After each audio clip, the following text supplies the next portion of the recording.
Hello everyone, Dangi academy पर आप सभी का स्वागत है।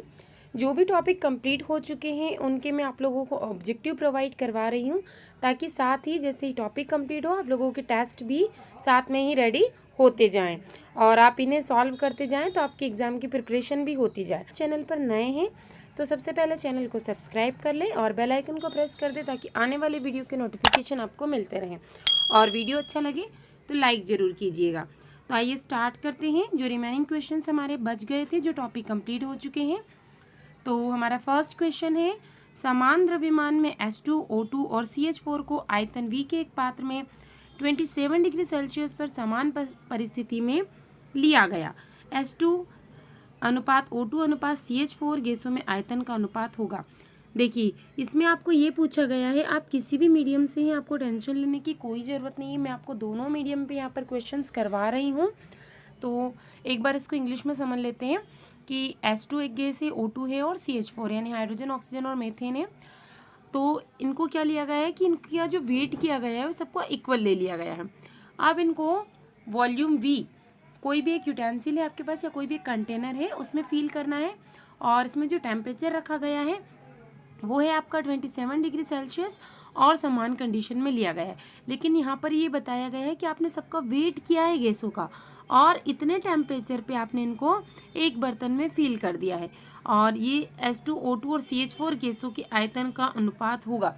तो अब यहाँ पर ये पूछा गया है कि इनका जो वॉल्यूम है, अब वॉल्यूम कितना होगा, वेट आपको मालूम है। तो इसको हमें सॉल्व करना है। तो इसके लिए आपको मालूम होना चाहिए एवोगेड्रो कॉन्सेप्ट या एवोगेड्रो संकल्पना क्या होती है। तो उसकी डेफिनेशन बता देती हूँ मैं आपको। उसकी डेफिनेशन होती है गैस का आयतन V। जो एवोगेड्रो कॉन्सेप्ट है वो कहता है कि किसी भी गैस का वॉल्यूम ऑफ गैस या जो गैस का आयतन होता है उसे हम V से डिनोट करते हैं, V। तो ये उसमें उपस्थित मोलों की संख्या, और मोलों की संख्या को हम बताते हैं स्मॉल n से, नंबर ऑफ मोल्स। तो ये समानुपाती होता है आयतन समानुपाती नंबर ऑफ मोल्स, या volume is directly proportional to number of moles. तो इससे क्या हो जाएगा कि जो गैसों का आयतन का अनुपात है, इसके मोलों के टर्म्स में या उसके पदों में हम ज्ञात कर सकते हैं। तो यहाँ पर हमें 3 गैसें दी हुई है, तो इसी टर्म्स में हमको इसको कन्वर्ट करना है, यानी H2 का वॉल्यूम, O2 का वॉल्यूम और CH4 का वॉल्यूम, तीनों का वॉल्यूम लेंगे। फिर तीनों के नंबर ऑफ मोल्स ले लेंगे, मोलों की संख्या, यानी H2 के मोल, O2 के मोल और CH4 के मोल। तो इसको हम सॉल्व कर लेते हैं। तो कैसे करेंगे, क्योंकि हमें रेशो में दिया है तो हम कैसे लिखेंगे इसको। देखिए, यहाँ पे आप लिख सकते हैं V, यहाँ पर आ जाएगा आपका H2, फिर आप समान अनुपात लगा दीजिए H2, फिर यहाँ पर volume of oxygen H2, volume of CH4 equal to, क्योंकि हमने नंबर ऑफ मोल्स लिया था तो यहाँ पर क्या हो जाएगा, number of moles H2, number of moles O2, number of moles आपका आ जाएगा CH4, यहाँ पे CH4।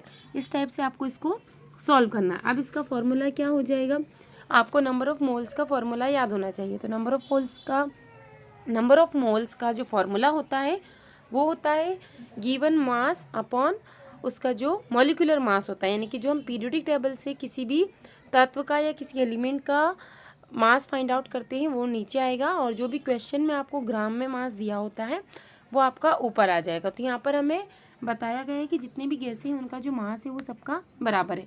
तो जो हमने इक्वल टू में जो फॉर्मूला लिया था, हम क्या करेंगे, नंबर ऑफ मोल्स की जगह ये फॉर्मूला लगा देंगे हम small m upon capital M।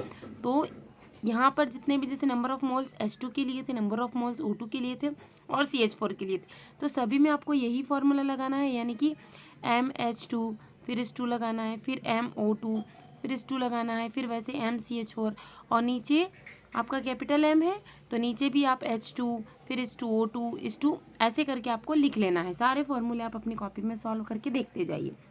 तो ये फॉर्मूला हो गया। अब देखिए यहाँ पर क्या है, आप लोग मॉलिक्यूलर मास निकाल सकते हैं। H2 का मॉलिक्यूलर मास कितना हो जाएगा, क्योंकि जो हमने फॉर्मूला लिखा है, फॉर्मूला है हमारा यहाँ पर, फॉर्मूला क्या है हमारा, small m upon capital M। तो हमने सभी के लिए निकालना है। तो H2 का मास कितना होता है, क्योंकि पीरियोडिक टेबल में 1.00 दिया है तो 1 कंसिडर किया जाता है। H2 है यहाँ पर, तो इसका मास हो जाएगा 2। ऑक्सीजन का यहाँ पर हो जाएगा, एक ऑक्सीजन का होता है 16, तो 2 है यहाँ पर, तो 32। और CH4 का आपको निकालना है, तो CH4 का भी आप निकाल के देखिए। तो यहाँ पर हमें वॉल्यूम निकालना है कि कितना होना चाहिए। तो यदि आप इस फॉर्मूले के अंदर वैल्यू पुट करेंगे तो जो हमारा पूरा आप सॉल्व करके देखिए कितना आएगा। CH4 का एक बार मैं आपको बता देती हूँ। कार्बन का कितना होता है, 12 होता है। और ये हो गया हाइड्रोजन 111, तो इसको प्लस करेंगे तो हो जाएगा 16। तो कितना आया है एक बार सॉल्व करके बताती हूँ। हाइड्रोजन का आया है आपका 2:2, ऑक्सीजन का आया है आपका 32, और इसका कितना आया था यहाँ पर 12 + 4 आया था आपका 16। ये रेशियो हमें मिला है 2, 32 और 16 अपॉन में ऊपर जो सभी का द्रव्यमान लिया गया है वो बिल्कुल सभी का कैसा लिया गया है, एक जैसा लिया गया है। और इधर से हम निकाल रहे हैं सबका वॉल्यूम, ये आपको ध्यान रखना है। तो इसको गलत नहीं करना है, हमें एकदम ध्यान से इसको सॉल्व करना है। इसका सूत्र होता है नंबर ऑफ मोल्स का द्रव्यमान बटे मोलर द्रव्यमान। इंग्लिश में इसको आप कह सकते हो मास या given mass upon molecular mass.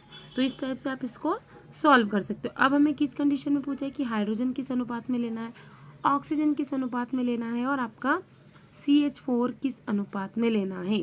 तो देखिए यहाँ पर क्या हो जाएगा, तो सपोज कर लीजिए कि जो वेट है सभी का वो 100 ग्राम है, तो 100/2, 100/32 और 100/16 इसको सॉल्व करना है। अब हमें पूछा है कि सबकी समान परिस्थितियाँ होनी चाहिए, तो ये आपका आंसर हो जाएगा यहाँ पर 16:1:2 टाइप से आपको सॉल्व करना है। इस टाइप के क्वेश्चन जब भी एग्जाम में हो। अगला क्वेश्चन है कोलाइडी विलयन से प्रकाश पुंज को गुजारने पर वहाँ। तो ये जब हमने टॉपिक की डिटेल में स्टडी करी थी तो मैं आपको बता चुकी हूँ कि जब भी लाइट को निलंबन या सस्पेंशन, कोलाइड और वास्तविक विलयन यानी ट्रू सॉल्यूशन से पास किया जाता है तो लाइट का स्कैटरिंग होती है या नहीं होती। तो देखिए परावर्तित हो जाता है, प्रकीर्णित हो जाता है या दोनों। तो इसका जो सही आंसर है वो हो जाएगा कि वो प्रकीर्णित हो जाता है, यानी लाइट की स्कैटरिंग हो जाती है। आँखों के रोग के उपचार में सामान्यतः प्रयुक्त होने वाला कोलाइडी विलयन है, यानी जब भी आँखों का ट्रीटमेंट किया जा रहा है तो उस टाइम पे किस टाइप के कोलाइडी सॉल्यूशन का यूज़ किया जाएगा, सिल्वर, गोल्ड, एंटीमनी या सल्फर। किस टाइप के कोलाइडी सॉल्यूशन का यूज़ किया जाएगा आँखों के लिए, यह आपको बताना है यहाँ पर। या क्वेश्चन ऐसा भी पूछा जाए कि आँखों के ट्रीटमेंट के लिए किस टाइप के विलयन का या सॉल्यूशन का उपयोग किया जाता है, तो ध्यान रखें हमेशा कोलाइडी ही आपको आंसर में टिक करना है। अब यहाँ तो डायरेक्ट आपको नाम पूछा है तो ध्यान रखें जो एंटीमनी होता है उसका आँखों के ट्रीटमेंट में यूज़ किया जाता है, लेकिन विलयन कैसा होना चाहिए आपका कोलाइडी। फेरिक क्लोराइड लगाने पर बहता हुआ रक्त रुक जाता है क्योंकि रक्त विपरीत दिशा में बहने लगता है।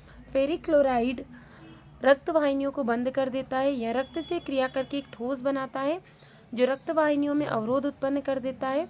यह रक्त को स्कंदित कर देता है जो रक्त वाहिनियों में अवरोध उत्पन्न कर देता है।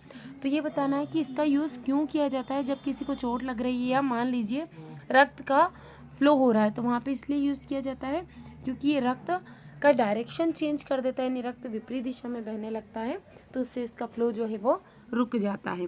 अगला क्वेश्चन है एलम या फिटकरी से किस प्रक्रम द्वारा धुंधले जल को शुद्ध किया जाता है, यानी जो डर्टी वाटर होता है उसको शुद्ध किया जाता है। अपोहन, अवशोषण, स्कंदन या विसरण के द्वारा।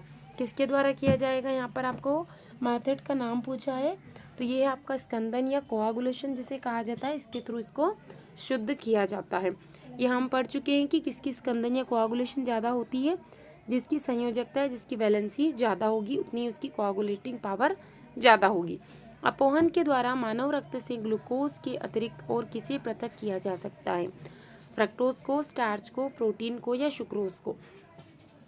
तो यहाँ पर इसे फ्रक्टोज को आप सेपरेट कर सकते हो इस मेथड के थ्रू। जल से स्नेह रखने वाले कोलाइड को क्या कहा जाता है, यानी वाटर लविंग जो भी कोलाइड होते हैं उनको क्या कहा जाता है, जल स्नेही, जल विरोधी, द्रव स्नेही या द्रव विरोधी। तो नाम से ही आपको इंडिकेट हो रहा है जो जल से स्नेह रखेंगे उन्हें जल स्नेही ही कहा जाएगा, यानी वाटर लविंग कोलाइड उनको कहा जाता है। तो आंसर हो जाएगा आपका ए। यदि वीडियो अच्छा लगे तो इसे लाइक ज़रूर कीजिएगा और चैनल को अभी तक सब्सक्राइब नहीं किया है तो सब्सक्राइब सबसे पहले कर लीजिए और बेल आइकन को प्रेस कर दीजिए ताकि आने वाले वीडियो के नोटिफिकेशन आपको मिलते रहें। प्रकाश का प्रकीर्णन होता है, यानी स्कैटरिंग ऑफ लाइट क्यों होती है, विद्युत लेपन में होती है क्या, विद्युत अपघटन में, विद्युत अपघट्य के विलयन में या कोलाइडी विलयन में। किसमें स्कैटरिंग ऑफ लाइट होती है या प्रकीर्णन होता है प्रकाश का। तो ये आपको मालूम होगा जो भी कोलाइडी सॉल्यूशन या कोलाइडी विलयन होते हैं उनमें लाइट की स्कैटरिंग या प्रकीर्णन होता है। निम्न में से कौन सा कीटनाशक है या जर्म किलर है? कोलाइडी सल्फर, गोल्ड, सिल्वर या एंटीमनी। तो इससे पहले हम एक क्वेश्चन में देख चुके हैं, आंखों के ट्रीटमेंट में यूज़ किया जाता है, बट यहाँ पर हमसे पूछा गया है कि जर्म किलर कौन है। तो ध्यान रखिए, जो कोलाइडी सल्फर होता है वो जर्म किलर या कीटनाशक के रूप में उपयोग में लाया जाता है। निम्नलिखित में से कौन सा विलियन नहीं है, या which of the following is not a solution? वायु, धुआं, सोने की अंगूठी या ठंडा जल। तो यहाँ पर आपका जो धुआं है वो मिक्सचर है, वो एक विलियन नहीं है, इसलिए यहाँ पर आंसर हो जाएगा आपका धुआं या स्मोक। अब नेक्स्ट क्वेश्चन है आपका, निम्न में से किसमें टिंडल प्रभाव प्रदर्शित होता है? नहीं, टिंडल इफेक्ट किसमें शो होता है?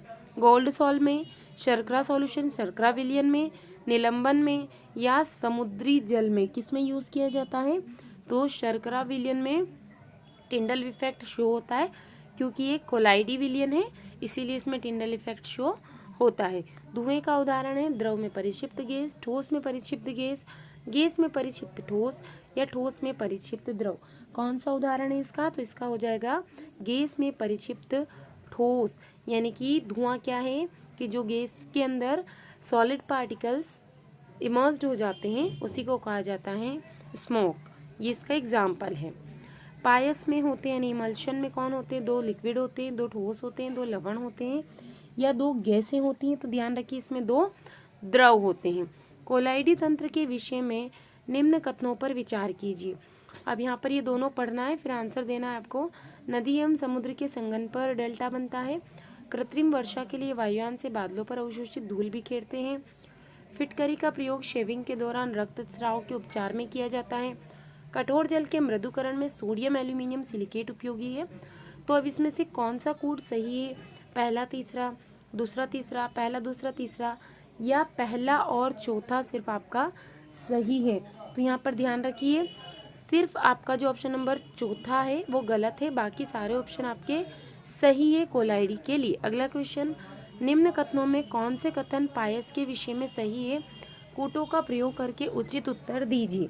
पायस में परिक्षिप्त प्रावस्था तथा परिक्षेपण माध्यम दोनों द्रव होते हैं। पायस में परिक्षिप्त प्रावस्था द्रव व परिक्षेपण माध्यम ठोस होते हैं। पायस कोलाइडी विलियन के सभी गुण जैसे ब्राउनी गति, टिंडल प्रभाव, स्कंदन आदि दर्शाते हैं। तो ये बता रहा है कि जो भी इमल्शन है कोलाइडी सॉल्यूशन में, वो ये सारी प्रॉपर्टी शो करेंगे, जैसे ब्राउनी मूवमेंट हुआ, टिंडल इफेक्ट हुआ, कोआगुलेशन हुआ। तो यही आपसे पूछा है कि फर्स्ट सेकंड सही है, पहला तीसरा सही है या दूसरा और तीसरा सही है। तो देखिए यहाँ पर क्या हो रहा है कि पायस एक प्रकार की कोलाइडी सॉल्यूशन है, तो ये तीनों टाइप के इफेक्ट वो शो करते हैं।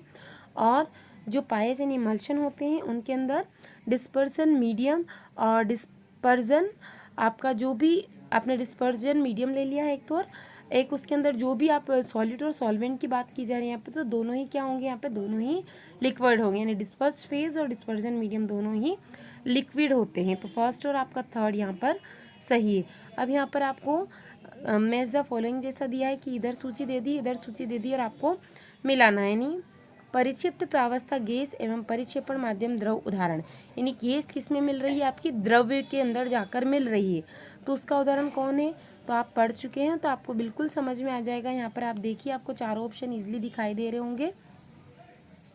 तो देखिए इसका जो सही आंसर है, आप इसको पहले पढ़िए फिर बताइए यहाँ पर इसका सही आंसर क्या है।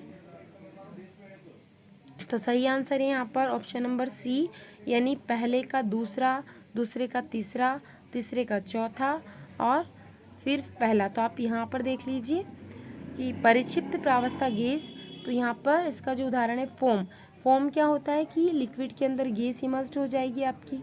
फिर परिक्षिप्त प्रावस्था द्रव है और माध्यम भी द्रव, यानी दोनों ही लिक्विड है, तो यहाँ पर क्या हो जाएगा? आपका इमल्शन का फॉर्मेशन हो रहा है। उसके बाद में परिक्षिप्त प्रावस्था द्रव हो गई और माध्यम आपका हो चुका है ठोस, तो ये हो जाएगा ठोस सॉल। उसके बाद परिक्षिप्त प्रावस्था ठोस एवं परिक्षेपण माध्यम ठोस का उदाहरण क्या है? तो लास्ट ब्राउनी गति में कोलाइडी कणों की गति किस प्रकार होती है? तो आप लोगों को मालूम होगा ये तो सभी कि जिगजिग मूवमेंट होती है उनकी, यानी कि टेढ़ी मेढ़ी गति उनकी होती है। कोलाइडी विलियनों में टिंडल प्रभाव होता है, यानी प्रकाश के परावर्तन के कारण या रिफ्लेक्शन ऑफ लाइट के कारण, अवशोषण एब्जॉर्प्शन के कारण। प्रकीर्णन यानी स्कैटरिंग के कारण, और विद्युत आवेशित कणों की उपस्थिति के कारण। तो आपको मालूम होगा कोलाइडी विलयन में स्कैटरिंग ऑफ लाइट होती है और उसी के कारण टिंडल इफेक्ट शो होता है। कोलाइडी कणों का अवक्षेप में परिवर्तन क्या कहलाता है? निलंबन, पृथक्करण, विद्युत कण संचलन, स्कंदन। जब वो अवक्षेप में कन्वर्ट हो जाते हैं आपने पढ़ा होगा रेसिड्यू के फॉर्म में, तो उसे क्या कहा जाता है? तो आपको मालूम होगा या आप किसी भी चीज़ को फिल्टर करेंगे या छानेंगे तो जो रेसिड्यू बचता है उसे क्या कहा जाता है? तो यहाँ वो कोलाइडी कणों का अवक्षेप में परिवर्तन किसके कारण होता है, ये हमसे पूछा गया है।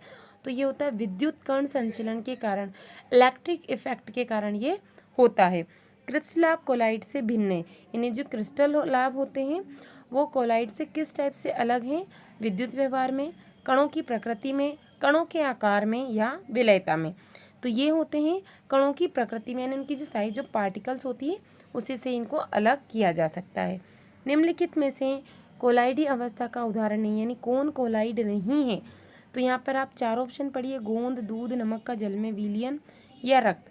कौन कोलाइड नहीं है?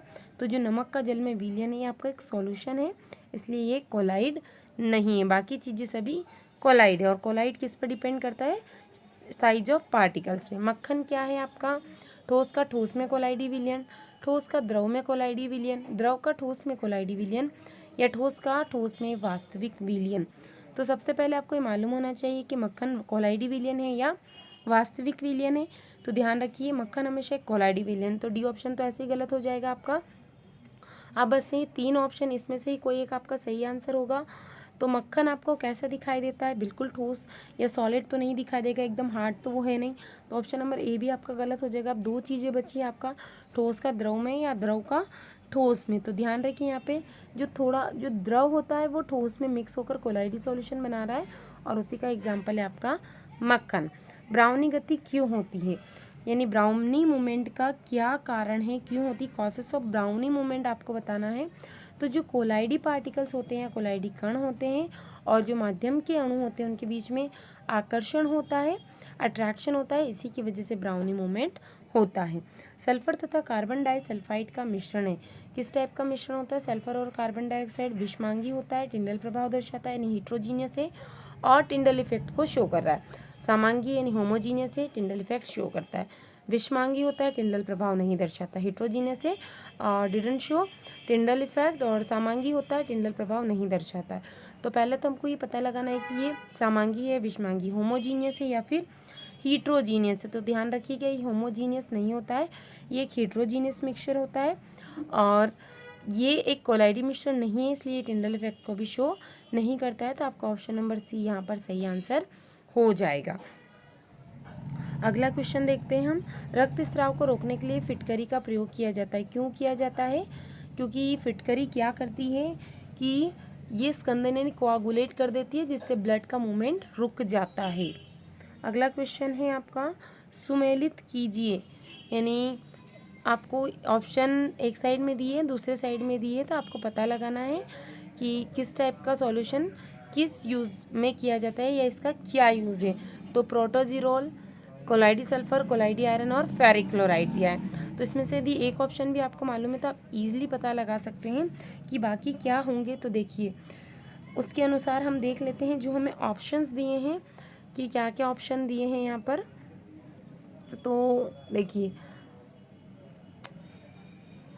प्रोटोजीरोल जो होता है इसका यूज़ किया जाता है आँखों में सुरमे के लिए।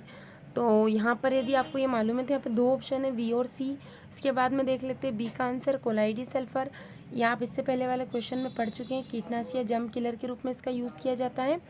उसके बाद में जो कोलाइडी आयरन है उसका यूज़ किया जाता है टॉनिक के रूप में। आपने पढ़ा होगा जिसको भी ब्लड की कमी होती है या फॉलिक एसिड की कमी हो जाती है, उसको आयरन वाली टैबलेट या फॉलिक एसिड की टैबलेट की दी जाती है, तो टॉनिक के रूप में इसका यूज़ किया जाता है।